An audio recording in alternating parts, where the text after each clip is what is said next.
Chairman MKM Pakistan خالد مقبول صدیقی نے دعویٰ کیا ہے کہ 56,000 نوکریاں 50 سال سے بانٹی جا رہی ہیں۔ سندھ کے شہری علاقوں میں جعلی ڈومیسائل کے ذریعے بھرتیاں کی گئیں۔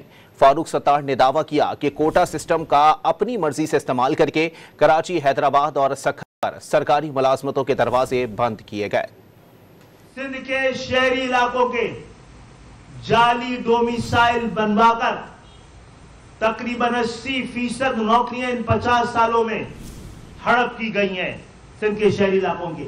ایک بھی سندھ کے شہری علاقے نے، MKM کے کارکن نے، MKM کی پالیسی نے، MKM کے طریقہ کار نے کبھی کسی کو اس بات کی حوصلہ افزائی نہیں کی ہے کہ دیہی کوٹا جو 60% تھا، ہم نے کبھی کسی سے جعلی ڈومیسائل نہیں بنوایا۔ کراچی، حیدرآباد اور سکھر کے نوجوانوں پر سرکاری ملازمتوں کے دروازے بند کیے جائیں اور اپنی مرضی سے اس کا جس طرح استعمال ہوا کہ چلے بھائی، اگر 60% ہمارے دیہی سندھ کے بھائیوں کے لیے ہے تو 40% تو کراچی، حیدرآباد اور سکھر کا کوٹا تھا نا۔